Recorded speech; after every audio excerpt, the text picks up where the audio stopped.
Moin, ich heiße Tibor und ich möchte dir in diesem Video zeigen, wieso ich glaube, das perfekte Pedalboard zu haben. Ja, ganz schön vermessen, ich weiß. Klar, jeder hat seinen eigenen subjektiven Maßstab. Für mich ist es zum Beispiel unwichtig, ob das Board besonders kompakt ist, solange es zumindest in einem Koffer transportiert werden kann. Ebenso muss mein Traum-Pedalboard nicht so clean und aufgeräumt oder so günstig wie möglich sein. Mir persönlich sind folgende Eigenschaften besonders wichtig. Es sollte einfach bedienbar sein, um die verschiedenen Sounds möglichst schnell abrufen zu können. Alle Geräte sollten robust sein. In besonderem Maße zählt für mich die Soundqualität der Effekte, was auch mit dem letzten Punkt einhergeht, nämlich möglichst viele Soundoptionen zu haben. Vom klassischen Hall-Effekt bis hin zu total verrückten Klanglandschaften sollte sich so ziemlich alles umsetzen lassen, was einem in den Sinn kommt. Aber du wirst ja gleich selbst hören, was ich damit meine. Falls dich nur bestimmte Effekte interessieren sollten, schau mal in die Videobeschreibung, da habe ich die ganzen Zeitstempel für die einzelnen Effekte reingepackt. Zunächst möchte ich was zu meinem allgemeinen Setup erzählen, dann wie ungefähr das Pedalboard so allgemein aufgebaut ist und dann gehe ich auf die einzelnen Effekte ein und spiele die auch mal kurz an. Damit die verwendeten Pedale ihr volles Potenzial entfalten können, solltest du neben einer halbwegs vernünftigen Gitarre natürlich auch einen guten Verstärker haben. Dieser hat sicherlich den größten Einfluss auf deinen Grundsound, gefolgt von deiner Gitarre und schließlich der verwendeten Box. Kein Effektpedal der Welt kann dir einen überragenden Sound liefern, wenn der Klang deiner Gitarre ohne Effekte kacke ist. Derzeit nutze ich vor allem eine Schecter Blackjack SLS C7, eine 7-Seiter, die insofern meine Bedürfnisse erfüllt, dass sie passive Tonabnehmer hat, die man splitten kann. Dabei handelt es sich um einen Seymour Duncan Full Shred und einen Jazz Humbucker, sodass ich schon allein über die Gitarre großen Einfluss auf den Klang nehmen kann. Als Verstärker verwende ich den VX Kraken von Victory Amps. Von der Größe her auf jeden Fall ein Wolf im Schafspelz, der es faustdick hinter den Ohren hat. Die passende Box zu diesem Amp nennt sich schließlich V212VV, ebenfalls von Victory Amps. Aufnehmen werde ich alle Soundbeispiele mit zwei SM57 Mikros. Hören wir mal kurz rein.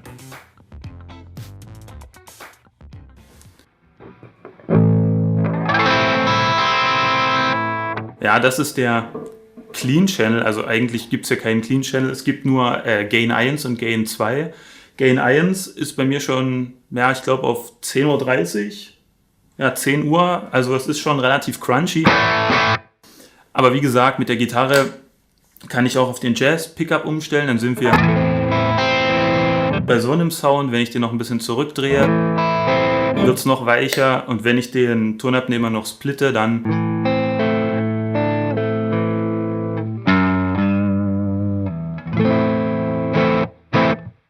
ja, so viel zum Grundsound. Steigen wir nun beim Board ein. Ganz in der Mitte befindet sich der MXR Isobrick. Bei diesem kleinen unscheinbaren Kasten handelt es sich um die Stromversorgung meines Pedalboards. Dieses Netzteil liefert bis zu 2700 mA für die angeschlossenen Geräte. Es besitzt 10 voneinander isolierte Ausgänge, davon 6 Ausgänge mit 9 Volt, 2 mit 18 Volt und 2 mit einem stufenlosen Regler von 6 bis 15 Volt. Mit diesem Regler könntest du zum Beispiel bei einem angeschlossenen Fasspedal simulieren, dass dessen Batterie fast leer ist, um den Sound bei Bedarf noch ein wenig zu pimpen. Zum Schluss sei noch erwähnt, dass der Isobrick ein stabiles Metallgehäuse besitzt und auch unter Volllast keine aktive Kühlung benötigt. Es ist einfach nur eine fucking Stromversorgung, ja, brauchen wir jetzt keine Wissenschaft draus machen. So, dann, da kann man schon eher eine Wissenschaft draus machen, das Boss ES8 Effect Switching System. Das ES8 ist die zentrale Steuereinheit meines Boards. An dieses Gerät kannst du 8, nach einem Firmware-Update inzwischen sogar 9 verschiedene Effektgeräte anschließen und eines oder mehrere gleichzeitig ein- oder ausschalten. Du musst also keinen Stepptanz auf der Bühne durchführen, wenn du mehr als 2 Geräte gleichzeitig umschalten möchtest. Auf dem ES8 selbst könntest du bei Bedarf gern steppen, denn das Teil ist bosstypisch robust wie ein Panzer. Ja, dieses Monstrum nimmt eine Menge Platz auf dem Board ein, aber glaub mir, es lohnt sich. Pro Bank gibt es 8 Patches, die du mittels USB am Rechner oder, zugegeben ein wenig umständlicher, auch mit den Knöpfen am Gerät selbst programmieren kannst. Das ES8 bietet ausreichend Platz für bis zu 100 Bänke mit je 8 Patches. Du müsstest also schon ein sehr, sehr großes Set mit zig verschiedenen Effektkombinationen spielen, um hier an deine Grenzen zu stoßen.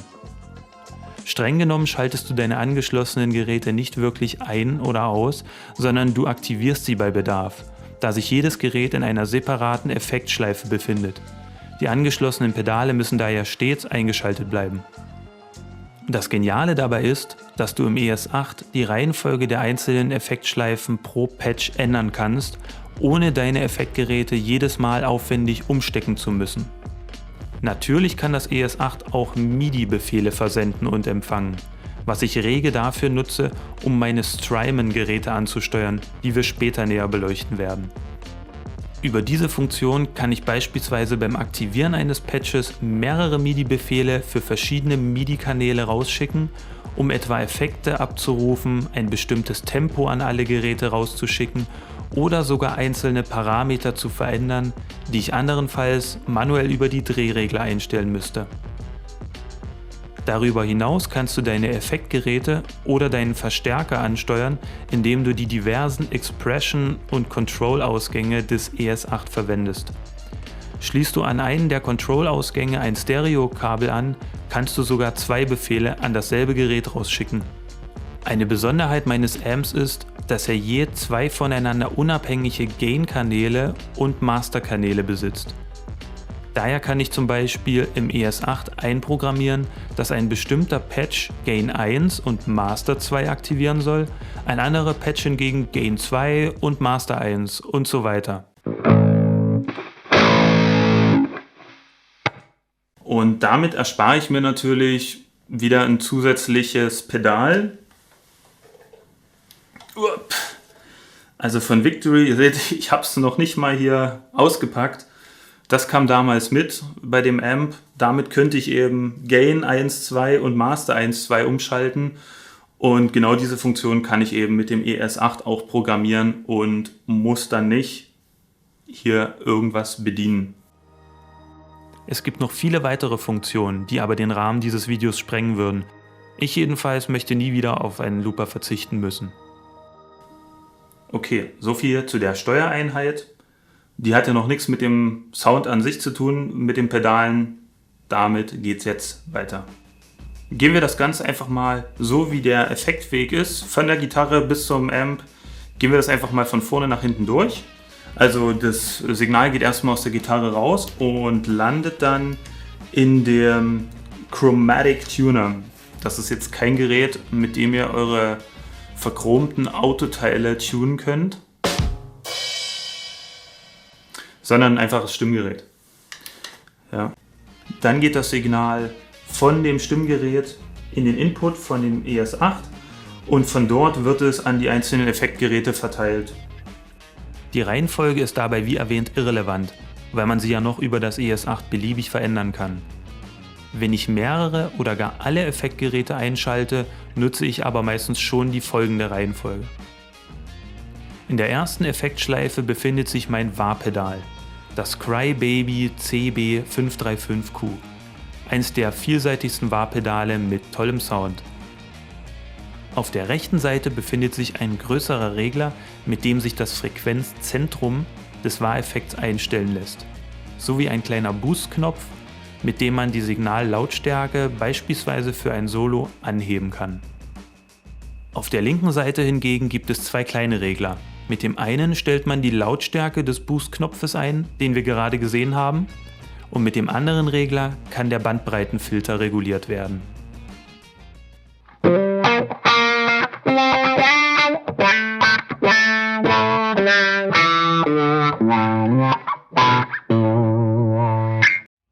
Als nächstes schließt sich der Boss Noise Suppressor an, ein Gerät zur Rausch- bzw. Lärmunterdrückung. Diese Tretmine hat eine eigene Effektschleife, in der sich ein kleiner Kompressor befindet, nämlich der MXR Dynacomp. Er sorgt dafür, dass leise Geräusche verstärkt und laute Signale gedämpft werden.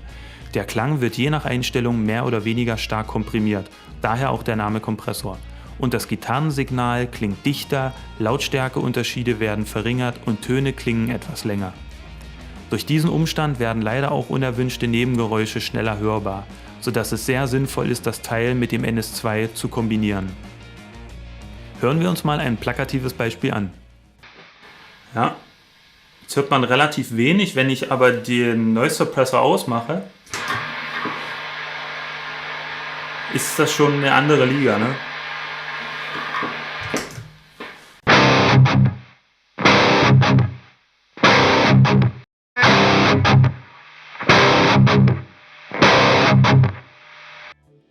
Das nächste Pedal ist der Equalizer GE7 von Boss.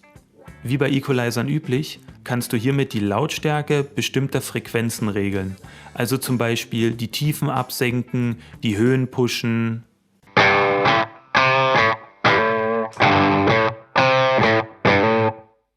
Jetzt machen wir das gleiche nochmal umgekehrt.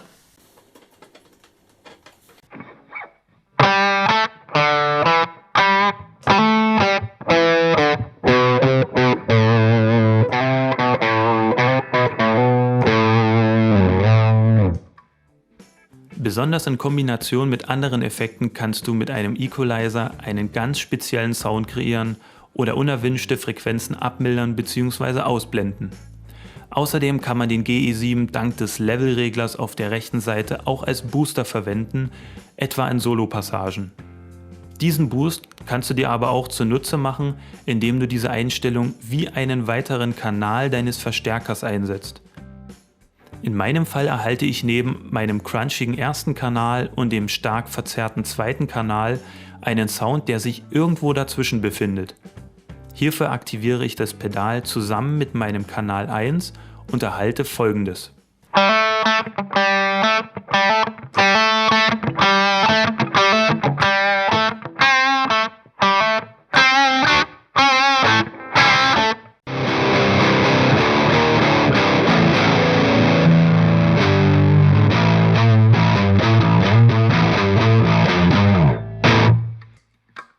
Man hat dann schon den Eindruck, als ob ich mit einem Distortion-Channel spielen würde.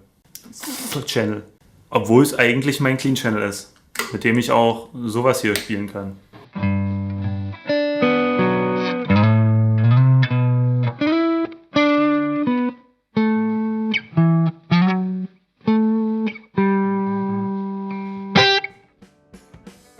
Das nächste Gerät ist der Sub-N-Up von TC Electronic. Dabei handelt es sich um einen Octaver, der, wie der Name schon vermuten lässt, deinem Signal Oktaven hinzufügen kann. Somit kannst du deine Gitarre wie eine 12-Saiter klingen lassen oder auch wie einen Bass. Beim Sub-N-Up kannst du die Lautstärke von 4 Signalen beeinflussen und sie miteinander mischen.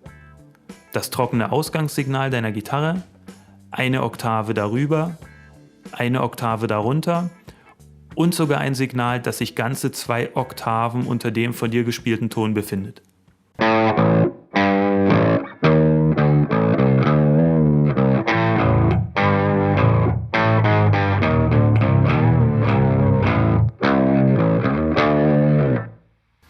Saufett, wie ich finde.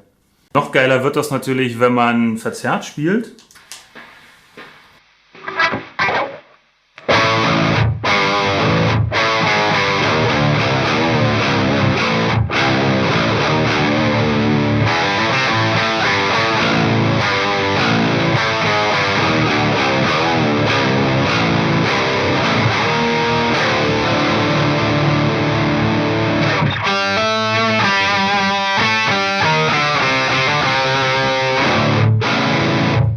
Wie dir vielleicht zum Schluss aufgefallen ist, funktioniert der Sub-N-Up auch dann zuverlässig, wenn du Akkorde spielst.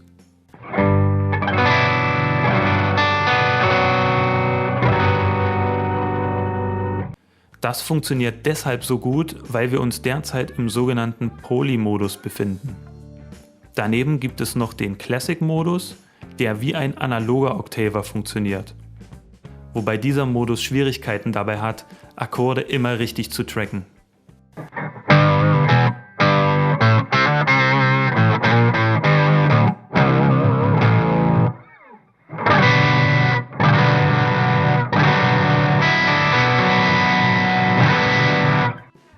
In der Mittelposition hält der 7-Up noch den sogenannten Tone-Print-Modus für dich bereit, der sich allerdings nur über eine kostenlose App oder noch detaillierter am Rechner bearbeiten lässt. Der große Vorteil besteht darin, dass du neben der Kernfunktion, dem Octaver, eine große Auswahl an Modulationseffekten gleich mitgeliefert bekommst. Ein kurzes Beispiel gefällig?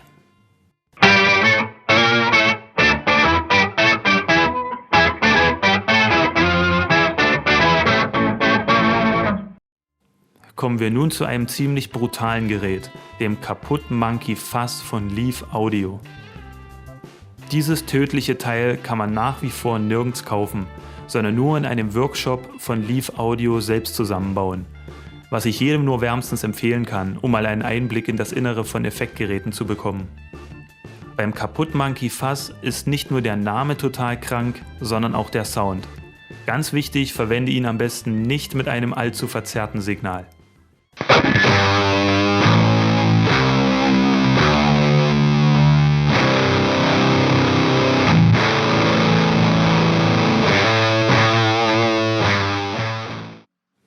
Wenn dir Tödlichkeit nicht reichen sollte und du lieber einen Weltuntergang haben willst, solltest du den Kaputt Monkey Fuzz mal mit einem Octaver kombinieren.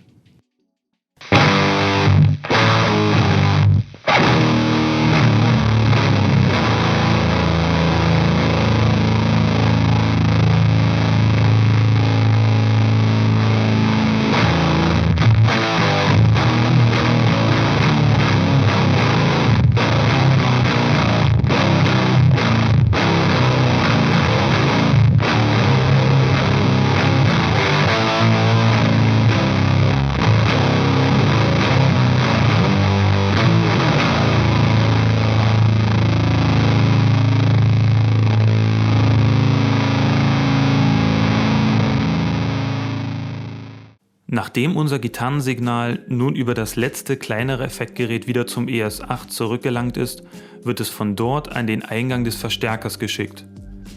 Wie so ziemlich jeder Verstärker besitzt auch der Kraken eine eigene Effektschleife, die nun zum Verbinden der übrigen Effekte zum Einsatz kommt. Gerade bei zeitgesteuerten Effekten wie Modulationen, Reverb und Delay will man diese Effekte möglichst sauber auf das Gitarrensignal draufsetzen, das zuvor im Verstärker seinen typischen Klang bekommen hat und bei Bedarf verzerrt wurde. Würdest du umgekehrt vorgehen und zum Beispiel deinen Hall vor der Zerre einsetzen, würde auch dein Hall verzerrt werden. In der Effektschleife des Verstärkers befinden sich auf meinem Board schließlich die 3 größeren Strymon-Effektgeräte. Auch wenn diese Geräte extrem vielseitig sind sie bei näherer Betrachtung sehr auf einen bestimmten Effekttyp spezialisiert. Und klangtechnisch wirklich fantastisch. Alle 3 Strymons haben neben etlichen Bänken mit hervorragenden Presets und unzähligen Einstellungsmöglichkeiten im Wesentlichen je 12 Maschinen, die man über den Regler auf der linken Seite einstellt und die den Grundcharakter des Effekts definieren. Bei den anschließenden Soundbeispielen werde ich jede dieser 12 Maschinen kurz anspielen. Dabei solltest du immer im Hinterkopf behalten, dass sich jede Maschine vielfältig verändern lässt und sich in jedem der Strymon-Geräte mehrere voreingestellte Varianten einer jeden Maschine befinden. Der einzige Wermutstropfen ist hierbei, dass sich mehrere Maschinen innerhalb eines Geräts nicht miteinander kombinieren lassen. Durch die schier unendlichen Kombinationsmöglichkeiten der 3 Strymons habe ich darin aber noch nie ein großes Problem gesehen und bin froh, mit nur 3 Geräten ein so breites Soundspektrum abdecken zu können. Wie eingangs erwähnt, können die Strymons via MIDI gesteuert werden. Über das ES8 kann ich somit bestimmte Presets abrufen, ein bestimmtes Tempo vorgeben oder sogar einzelne Parameter der Effekte verändern. Zunächst gelangt das Gitarrensignal zum Strymon Mobius, einem Modulationspedal mit vielen verschiedenen, teils gängigen, teils sehr abgefahrenen Effekten. Von den 3 Strymons auf meinem Board ist es wohl das vielseitigste, aber hör selbst.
Vom Mobius geht's anschließend in die Timeline, einem Delay-Pedal. Auch hier hören wir mal in die 12 Maschinen rein.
Bevor das Signal wieder zum Verstärker zurückgeschickt und für die Box verstärkt wird, landet es zu guter Letzt in der Big Sky, einem Reverb-Pedal, das in erster Linie wunderschöne Halleffekte erzeugt.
Lass mich das Ganze nochmal kurz zusammenfassen und mit meinen Kriterien vom Beginn des Videos abgleichen. Das Board kann über die zentrale Steuereinheit einfach bedient werden, sodass ich mit nur einem Tritt gleichzeitig die Kanäle am Verstärker sowie sämtliche Effektgeräte beliebig umschalten oder sogar deren Reihenfolge ändern kann. Alle gezeigten Geräte haben zudem ein stabiles Metallgehäuse. Am wichtigsten ist und bleibt der Sound. Natürlich brauchst du einen guten Verstärker und eine halbwegs vernünftige Gitarre. Solange du also mit deinem Grundsound zufrieden bist, wird dich dieses Setup mit Sicherheit zufriedenstellen. Wenn du es nicht mit dem Kompressor übertreibst, wirst du nie irgendwelche unerwünschten Nebengeräusche haben und kannst dich einfach über den glasklaren Klang deiner Klampfe freuen. Und was die Vielseitigkeit der Effekte betrifft, haben wir in diesem Video nur gerade so an der Oberfläche gekratzt. Die Strymons haben wir nicht mal mit einer satten Zerre gehört oder miteinander kombiniert und trotzdem waren die Sounds bereits extrem vielseitig. Vom klassischen Chorus über Fuzz bis hin zum atmosphärischen Delay kannst du so ziemlich alles umsetzen, was dir in den Sinn kommt. Oder Klänge erzeugen, die du vorher noch nie gehört hast. Wenn du dir noch mehr Soundbeispiele geben willst, hör gern mal in die Songs auf meinem Channel rein, bei denen ich meine Effektgeräte rege miteinander kombiniere. Die gezeigten Effektgeräte habe ich für dich in der Videobeschreibung alle nochmal aufgeführt und verlinkt. Wenn du vorhaben solltest, dir eines der Effektgeräte selbst zuzulegen und du mich unterstützen willst, kannst du sie mit den Links in der Videobeschreibung über Thomann beziehen. Und natürlich freue ich mich mindestens genauso, wenn du einen Kommentar, ein Like oder Abo dalässt. So viel von meiner Seite. Dankeschön fürs Zuschauen und bis zum nächsten Mal. Ahoi!